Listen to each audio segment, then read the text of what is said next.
everyone. My name is Jamie Gussman, and I'm playing Chorus 1 in Three Women and a Wildfire. I'm joined here today by the amazing, incomparable Tracy Ward. Say hi, Tracy. Hi, Tracy. Hi, everybody. Well, I have the privilege of interviewing our director today about this awesome show that we have coming up, opening on February 26th. The first question that I have is, what compels you most about this play? Oh boy. Well, I've worked with Julie before on a different play that had a similar environmental theme, not the same problem, but a different. Right. We have many. So I think it's the combination of sort of the stark realities of the wildfires and the people being afraid and needing to be, they're really sort of taken to their core, and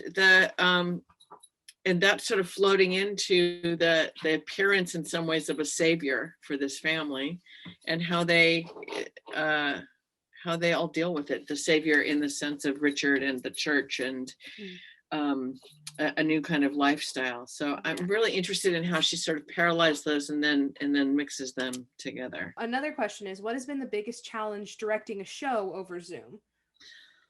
You just said it.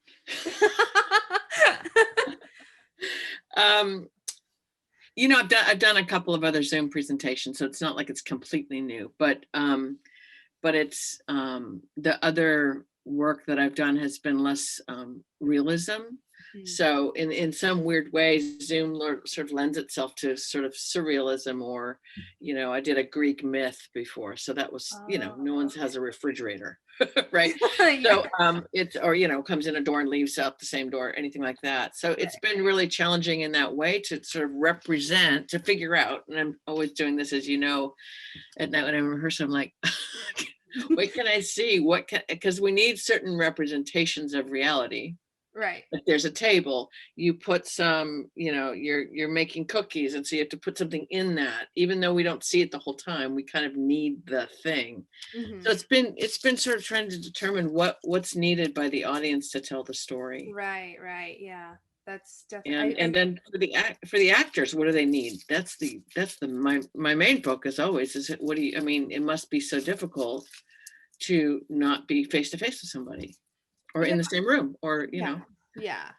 It's definitely, acting over Zoom has been an acquired skill that is just what it has to be right now. But I think something that I appreciate is the level of commitment and the level of intensity that's brought by you and all of my fellow castmates and crewmates and everything. Everybody's just had this like veracity about them of just really wanting to get the story out. And I think that that's going to really show the choices that you're saying about what's needed and what's not. What's the deciding factor for the things that are needed and the things that aren't? It's really been about sorting through and finding what are the metaphors that we can express. But I think the event between the actors, like someone's greeting somebody and they hug or whatever, but they can't.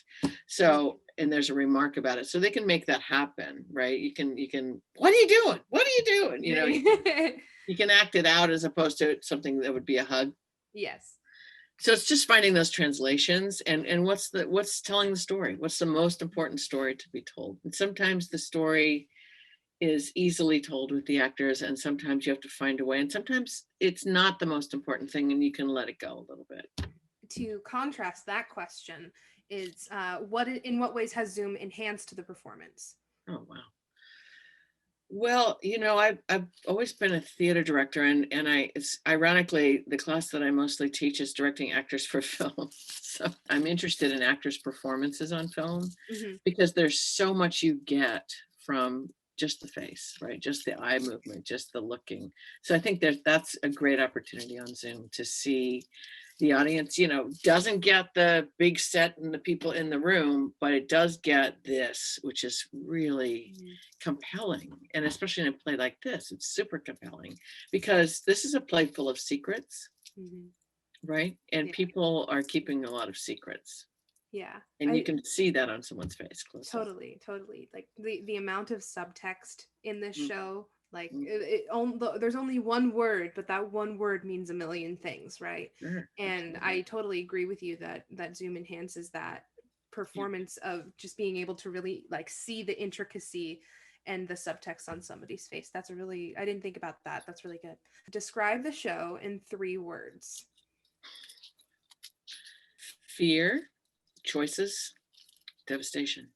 Very powerful. We've talked about the subtext with all the characters Mm. and how the amount of depth that they all have.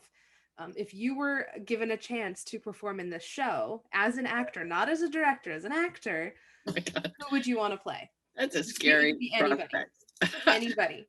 I'd like to play the ghost. Ooh, why specifically Course 3? Well, that's a really intriguing character and has many different purposes in the show in terms of what she's pushing out of Danny or towards Danny. And and I think she's also, I don't know that the audience ever knows exactly, they feel one way better than they change. So I just think all of that variety is kind of interesting and Mm. gives you a lot of freedom. A good follow-up question to that is, the ghost itself is only one of the characters that that Chorus 3 the character plays.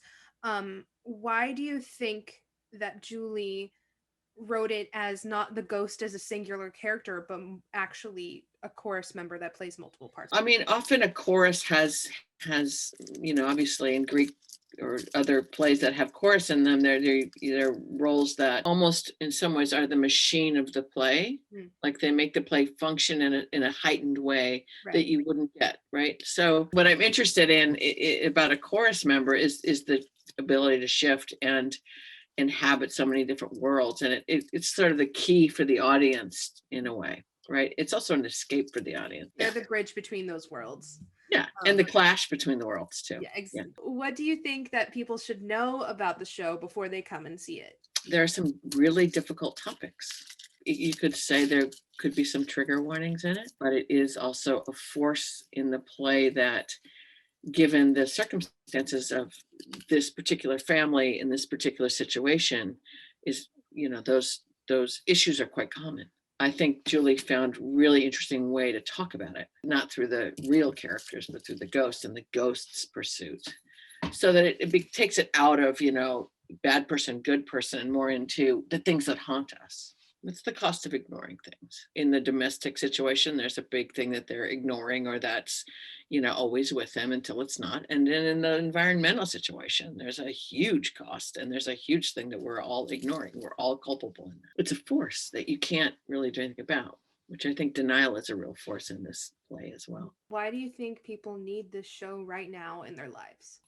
I mean, I think these forces have never been clearer. Like I said, what we see here are the consequences of when people either ignore things or pretend they don't see them, or don't try to get along, don't try to work it out. Danny is left with a big choice at the end. I'm not going to give it away, but No, you'll have to come and see. The overarching like journey that Danny and everybody else goes on mhm, is what is a slow burn that turns into like an entire raging blaze of a fire, right, which is so appropriate considering it's 3 women in a wildfire. right, right. So everything's done with intention, and I personally like that a lot. And I think that many people who come and see it will also appreciate it. Yeah, I mean, Julie's a fantastic writer. She really gets at things that, you know, you look back and like, well, that, of course, that makes sense, but I never would have thought of that, Yeah.